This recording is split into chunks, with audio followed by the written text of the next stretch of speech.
Time for us to focus on Shelton, and it's brought to you by our community credit union. I've got two great guests in studio talking about this city. Ryan Wheaton, Shelton City Manager, and Andy Arness, the Communications and Economic Development Officer now for the city. Morning, guys. Morning, Jeff. Good to see y'all here as we talk about some of the issues with the city. Ryan, let's start with you. Just some general updates on things that are going on. Sure.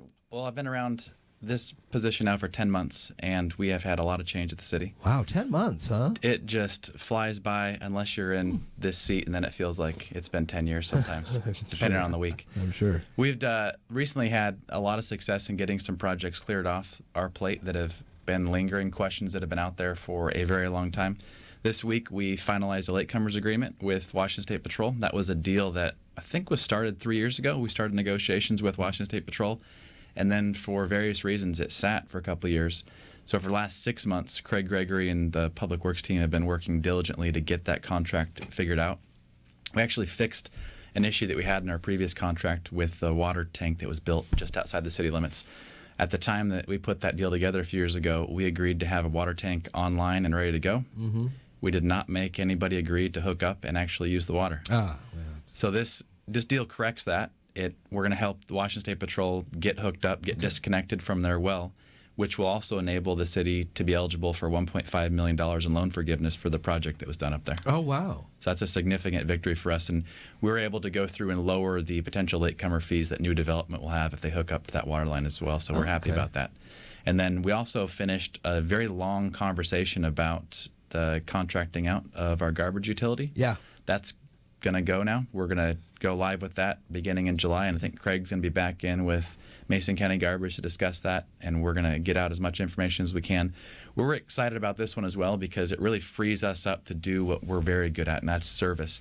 The three guys, Donnie, Louie, and Mike, that work in the garbage department, they are the best. They provide phenomenal service, and if we fell down in an area, it was really in the business end of garbage, and we realized a few months ago that we didn't keep up with the service that they were providing. So back at the office, we need to figure out a better way to deliver service. And as we looked around at different options and talked to different companies, there's really one in the area that could even deliver service. And we asked to see if there was competition. We just couldn't get anybody interested in coming down this far away from where they are currently. So we're excited for Mason County Garbage to partner with us on this. It's going to free up staff at the city to focus in on other areas. We have literally about 5 FTEs worth of work spread across different people that we're going to be able to reallocate. So you'll see people in finance that won't be dealing with that utility bill portion for garbage anymore that are going to be focusing on different areas of utility billing. Our customer service folks, this is a big change for them because not only will their calls for garbage go away, but they're also moving or opening up a customer service center at the top of the stairs at the Civic Center in a few weeks too. So a lot of change coming to the city, a lot of positive movement. And then one of the things that Andy's working on now is getting a strategic plan team up and running, and we're going to start that work in July also. Yeah, let's talk about this a little bit. Andy, you sent out this email yesterday or late last night, the city of Shelton seeking a qualified firm or team with extensive experience and knowledge of business recruitment to design a business development strategy. Talk to me a little bit more about this.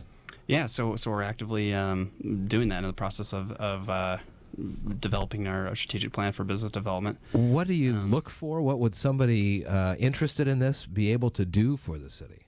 Sure. So we need analytics. Really, is what we need right now. It's just someone can provide us with the data, so that we can then go out and do some targeted recruitment. Right now, we're trying to get a much more detailed level of that, so we can find the fits that are right for the city and go out and actually make an effective presentation. So you're talking about like population density in different neighborhoods, or the age of the average age of a resident here. All of those things, and it'd be it'll be much more detailed than that. So, okay. Yeah. Huh. Interesting. And you can find information more on this on sheltonwa.gov, the City of Shelton's website, and proposals due by the end of the month, and that's just a day before the garbage service starts here for Mason. We have that's one of many changes coming up. So Andy's also working on strategic plan overall for the city, so mission, vision, values, goals for the city. He'll be working on strategic communication plan. And then we're hoping to really get these done by the end of the year so that we have something to point back to and that people know the goals that we have. There have been strategic plans done for the city in the past, but I'm not sure that we actually adhere to them and push those as the things that we're trying to live by. So we'll be looking for some community involvement with that as we move down the road. We have different committees, volunteer committees, that will push that information out to get their feedback. And we're excited to hear where people want to go in the future in Shelton. What did you guys hear about Forest Festival the other weekend? Good stuff. We Lots heard a lot people. of good stuff. Yeah. We had a debrief with Amy Cooper and Mick from the Forest Festival. Yeah. Talked about some of the things that they want to see for next year and some ways that we can help them work through some of the issues that they have and maybe potentially expanding some of the options that people have. Everything from the kids parade all the way through the fireworks show on Saturday night. We think that we're going to be able to do some things that improve not just their process, but also the experience that people have.